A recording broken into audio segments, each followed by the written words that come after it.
Premier லீகோட 12th match day முடிஞ்சிருக்கு. First Manchester United versus Everton. Match ஆரம்பிச்ச 13th மினிட்லயே குயே red கார்டை வாங்குறாரு.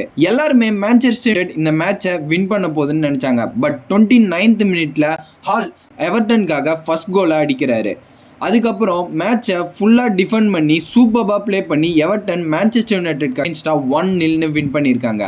யுனைடெட் இந்த மேட்சை வின் பண்ணியிருந்தா 5th இல்லை 4th பொசிஷனுக்கு போயிருப்பாங்க. பட் அந்த சான்ஸை அவங்க மிஸ் பண்ணிட்டாங்க. செல்சி பர்ன்லிக்கு அகைன்ஸ்டா 2-0 வின் பண்ணியிருக்காங்க. பர்ன்மவுத் அண்ட் வெஸ்ட்ஹாமோட மேட்ச் 2-2 டிரால முடிஞ்சிருக்கு. கிறிஸ்டல் பேலஸ் உல்வ்ஸ்க்கு அகைன்ஸ்டா 2-0 வின் பண்ணியிருக்காங்க. பிரைட்டன் பிரென்ட்ஃபோர்ட்க்கு அகைன்ஸ்டா 2-1 வின் பண்ணியிருக்காங்க.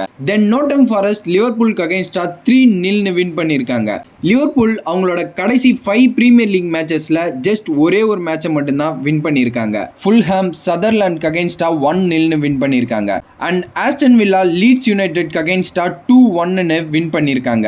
நியூகாஸ்டில் மேன் சிட்டிக்கு அகைன்ஸ்டா 2-1 வின் பண்ணியிருக்காங்க. அண்ட் பேர்னஸ் 2 கோல்ஸ் ஸ்கோர் பண்ணியிருக்காரு. இந்த மேட்சோட ஃபைனல் மினிட்ஸ் அண்ட் ஆடட் மினிட்ஸ்ல மேன் சிட்டி அதிகமான பொசிஷனை மெயின்டைன் பண்ணி அதிகமான அட்டாக்ஸுமே பண்ணாங்க. பட் அதெல்லாம் கிரவுண்ட் வைஸா அண்ட் ஏரியல் வைஸா சூப்பர்பா டிஃபெண்ட் பண்ணி நியூகாஸ்டில் ஒரு டிசர்விங்கான வின்னை பண்ணியிருக்காங்க. அண்ட் ஃபைனலி அர்சனல் டொட்டன்ஹாம்க்கு அகைன்ஸ்டா 4-1 வின் பண்ணியிருக்காங்க. எஸ்ஏ ஹேட்ரிக்கையும் ஸ்கோர் பண்ணியிருக்காரு. End of the 12th match டேல அகைன் அர்சனல் தான் டேபிள் டாப்ல இருக்காங்க.